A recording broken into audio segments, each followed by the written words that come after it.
Alrighty, here we go. The topic that we're going to move on to, I think, has obviously is hugely influential on the world today. We live in an industrial world. We certainly live in a technological world as well. Some people call the technology revolution that we're going through. Here's a very interesting book. It's called The Fourth Industrial Revolution. But a lot of this has to do with the various levels of technology that we've gone through, that humanity has gone through in modern history. I think when we think of industrialization, we have very much of a stereotypical thought process about it, don't we? Factories and pollution and fire and hot metal, and I think that's all legitimate. Those stereotypes are very legitimate. Okay? But we still have to discuss it. And I would also say that you're going to see that not every place on earth is industrialized yet. We kind of take industrialization for granted in the Western world, in the United States. But there are places in the world that have not even gotten to full-blown industrialization yet. Okay, so let's talk about some of the basics of this whole idea and this very, very influential time period. All right, so when we think about the Industrial Revolution, okay, you need a blank piece of paper. Here we go. When you think about the Industrial Revolution, if you sort of think about it, the Industrial Revolution does two very fascinating things. It takes things that already were in professions that were already in existence, and it allows those professions to make their products in a different way, in a new way.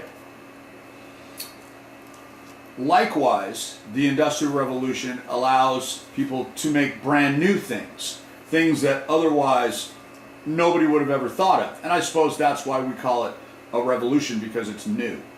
So not only do you improve the way things that have been around maybe forever are made, you also make brand new things that humans otherwise would have never realized that they even needed. All right, that's sort of a way to look at it. Makes old things better, and makes new things out of the blue. All right, what are some creative things that changed in life when industrialization started? Well, first of all, before industrialization, how were things made? Well, they're made by hand.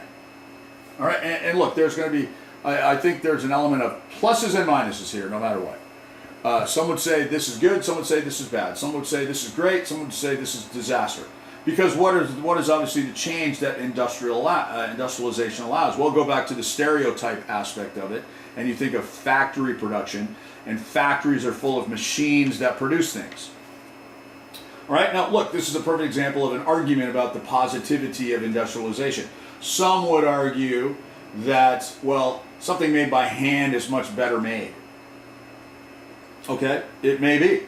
A machine can't make things as good as somebody can make it by hand. All right, but I think that's legitimate, and maybe not 100% always the case, but that's legitimate. But you could also make the argument that what does the machine do? The machine makes the product faster and more available, as we'll see. And maybe that, in the grand scheme of things, is better. So you could say, well, when somebody makes something by hand, they usually make it one at a time.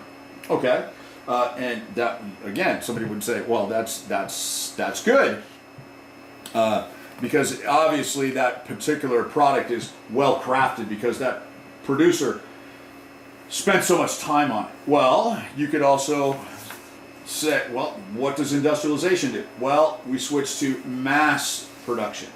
Okay.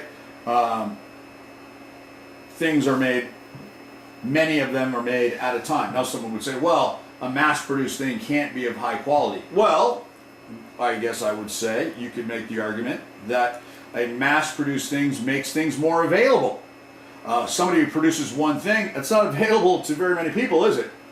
Mass production makes the product available to more people. See how this is a tug of war all the way through this whole thing. Who used to make things by hand and one at a time. Well, we would call them artisans. We would call them craftsmen. Okay?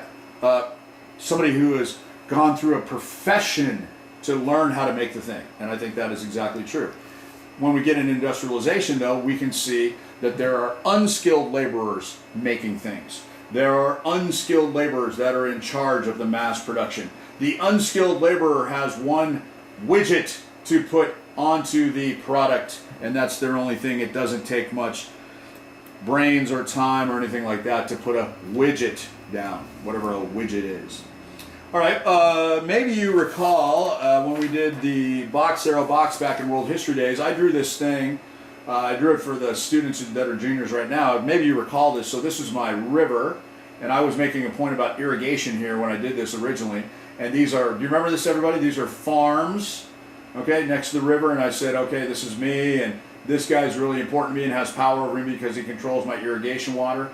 I also made the comment that the people next to the river had the best land, and it was the best land because it was the most fertile, because you didn't have to, the water was always readily available even in bad years. So your fertile land produced the most crops, and therefore you had the most wealth. Your family had been there the longest. Your land was the most valuable. And so before industrialization, wealth was based on land. And look, I'm not going to dispute, I think that is still true. Land ownership is still very much an important aspect of the wealth of any individual. Now, what could people become wealthy doing? And we're going to see that some of the most wealthy people of history become wealthy because they control the development of particular products that are, by the way, mass produced and lots of people want, and they charge a relatively cheap price, so they're available to a lot of people, and wealth becomes based on how much of a product, the benefits, the amount of a particular product for massive amounts of people allows people to really become wealthy. I would also say one last thing is that before industrialization, most people lived on farms. Most people of the world lived on farms. Rural. Today, ever since industrialization, most people live in cities. And so you have this move from rural living to urban living. Okay? All right, so let's make a new concept here. Let's make a new aspect. This is changing. You can draw a line there if you would like to separate these things. I sort of say generally, for easy purposes, there were 4 revolutions of production. And the very first one, and of course you've heard me say many times that agriculture is the most important invention in human history. This changes everything. The juniors have just learned all this. They understand that now. The agricultural revolution changes everything, doesn't it? It changes human life. That's sort of the point of this whole thing, isn't it? Population grows, specialized labor starts, etc., all those things. What's the second revolution? Well, the second revolution is what I call the commercial revolution. And part of this has to do with, this to me means long distance trade.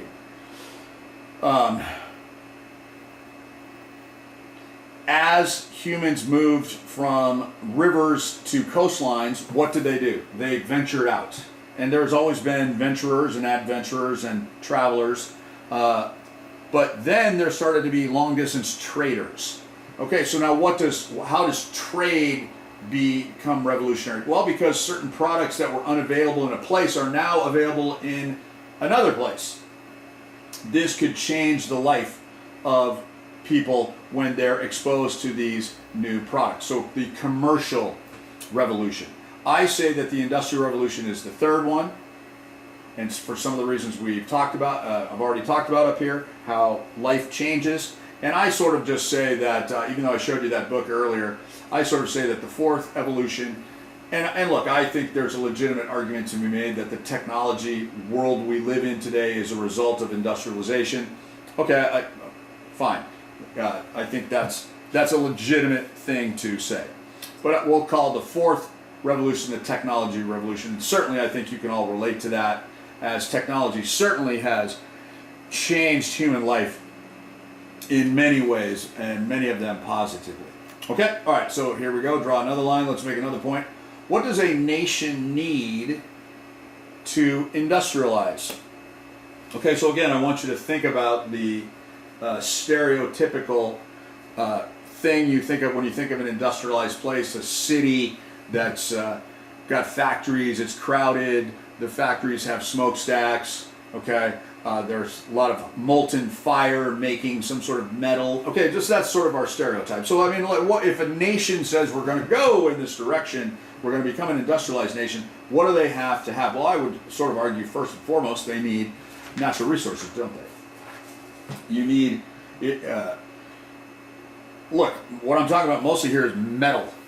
All right, metal to build the factories and build those things. Metal is usually different metals are put together. Okay, they're put together to create some new metal. All right, but you need these natural resources and you need a ready supply of these natural resources. And a nation has to have those. If a nation decides to industrialize and they don't have enough natural resources, they're going to have to go somewhere else to get natural resources. The second thing is you have to set up a transportation system, don't you? Now this could be building roads in your nation. This could be building ships for your nation. But transportation has to be efficient, all right? Well, why? Well, you got, for example, you got to move the natural resources to the place where the natural resources are going to be made into some new product. You know, you got to have money to do this. You have to make a commitment. A nation has to make a commitment to do this. And to make this commitment, you have to have, part of making the commitment is a financial commitment. What capital means is financial. All right? It means money. You have to have a capital commitment to do this. You've got to have government. I mean, look, the government has got to do this. Got to support this. Yes, you can have individual, private, free people who want to do this and start down the road. But there's got to be a government system that allows those people to start, to move forward, to continue, to expand. If a government is going to be completely restrictive, if the government comes in and tries to do this singularly on their own. I mean, who builds the roads, for example? Okay? In many cases, it's the government support for building the roads. The fifth thing I would say that a nation needs is a labor force. And this should be logical. Again, you think of the stereotypical factory. What's it full of? Well, it's full of workers. People, why are cities growing? Well, they're coming from the countryside, from the farms, and they're coming to the cities to find work, to find labor, to find jobs. All right, and very often this is found in this industrialized city, this place where there's been a conscious decision to industrialize. And then let's be honest with each other, once you've done all this and you've created some product, you've created something for people, some product for people to use, you need people to buy the darn thing. You need a marketplace. All right, so labor and number 5 and number 6, as I have them right here, that's important to keep in mind. You need people for this, both to create and to purchase. If people in your own country don't want to buy it, you can sell it other places. Dare I say, if you don't have enough people for a labor force, you can do all kinds of different things, I suppose, to bring labor in. All right, we'll talk about those details as we go along as well. All right, my next point: 3 major types of products that were regionally, when the various nations of Europe, and industrialization starts in Europe and the United States slightly after that. What are the first types of products that people really, nations really produce? Well, I think you will not be surprised when I tell you this. One of them is transportation, one of the points I just made. And one of the, probably the most famous aspect of this, the best way for me to really describe this more than anything else is, this is where we really see the advent and the growth of railroads. And this is logical because, of course, railroads are big metal things that roll on metal rails, and it makes sense to fit our stereotype, doesn't it, that railroads would be the obvious thing. What can railroads easily do? Railroads can easily move the natural resources to the factories. They can move the finished right up here. Railroads help up here, and they can move the finished products to the marketplace. So railroads were one of the very first things, I would say, shipbuilding. Metal ships, not necessarily wooden ships, but then metal ships especially, are the next thing. The second type of thing that is a major product is products for the individual, and things that make life easier for the individual. And we start to think of things like appliances that we take for granted in the home, especially kitchen type products, as opposed to never having a refrigerator. Refrigerators are sort of late to the game, but refrigerators are always a perfect example of this. Nobody would ever dream of thinking, 500 years ago that you could have a machine that preserved food right in your home. Okay, that was not even, this goes back to my first point, something new that people didn't even realize they would need. Okay, and of course the third type of product that is the major, one of the original things was weapons of war. And look, I would probably argue that number 3 down here drives the Industrial Revolution maybe more than the other two. Because a lot of times your railroads are built to easily move troops to your borders, to defend your borders and things like that.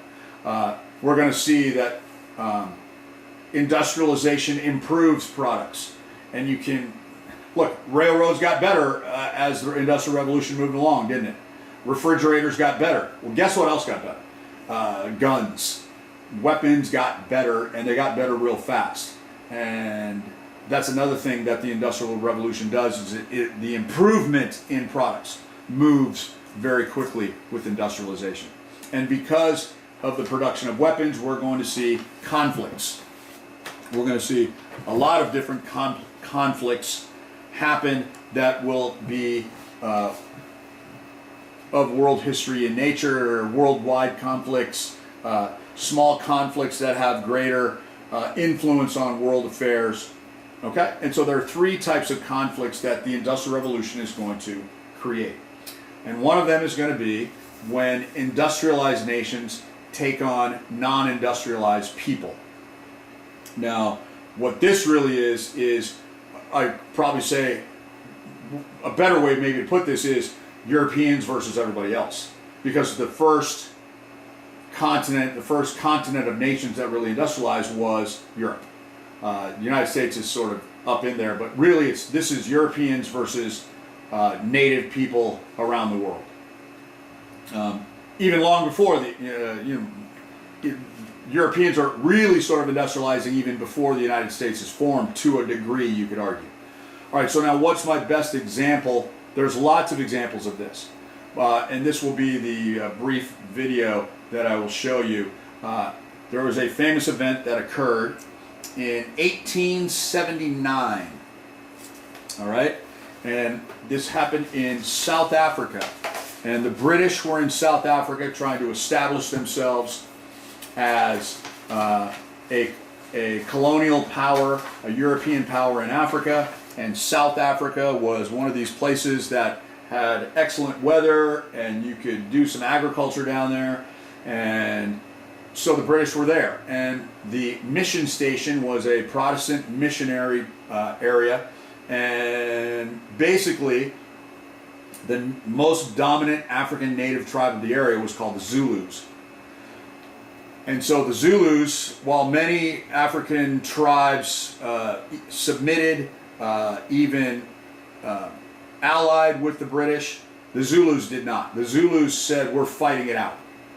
And what you'll see is, this is a perfect example of an industrialized nation, the British, versus a non-industrialized people, the Zulus, and this battle they had. And basically what happened was that the British had a contingent of about 150 soldiers that basically withstood 2 days worth of attacks by, these 150 guys are completely outnumbered. Estimates are somewhere from between 4 to 6 or 7 or 8,000 Zulus, and the 150 guys were able to defend themselves from the Zulu attack for 2 days. And I'll sort of show you and tell you more in detail about that. Okay? As we watch a famous movie called Zulu, as a matter of fact. We're just going to watch a couple parts of it. The second conflict was, well, eventually industrialized nations fought each other. And really, I suppose we could say here, what is the best examples? Well, really, I mean, let's be honest with each other. What are we saying here? We're saying Europeans fighting each other. That's really what this is, isn't it? So the best example of Europeans fighting each other, obviously, is the 2 world wars, isn't it? So that's the best examples of that, where Europeans fight each other. And yes, they do fight each other in Europe, but interestingly enough, we're going to see that they fight each other in other parts of the world as well. I would also sort of argue, the 2 world wars, if you think about World War II and the Japanese, why were the Japanese willing to really push the issue by the time World War II rolled around? Well, they felt that they had industrialized enough. And certainly the production of ships and planes and weapons of war in Japan by the 1930s was pretty impressive. Japan was one of the very first non-European nations to heavily industrialize. Okay, so I think that's a good, I think the world wars are the obvious example of that. All right, there's a third example, and these are the latest ones, of course. All right, and it's a reverse of number 1, and that is that we see non-industrialized nations and non-industrialized people. They're going to rise up against the European colonial nations, the industrialized nations that had conquered them before or defeated them before. And the non-industrialized nations are going to say, we want our freedom. And I might add, the non-industrialized nations are going to say, we want our freedom so we can start industrializing ourselves.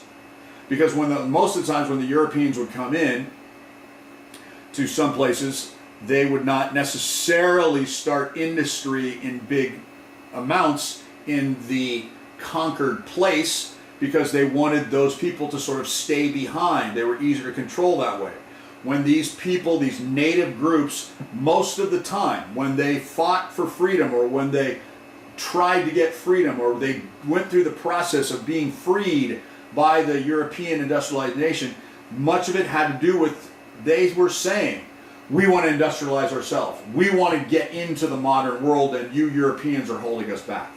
So don't kid yourself that these non-industrialized people were just interested in going back to the old ways, and we want to go back to the good old days when we were just simple hunter-gatherers and agriculturalists. That's not necessarily what was happening. What was happening was these groups of people and these non-industrialized nations wanted to get industrialized. They wanted to modernize and felt that the European powers were holding them back. What is the best example of this? Well, stay tuned.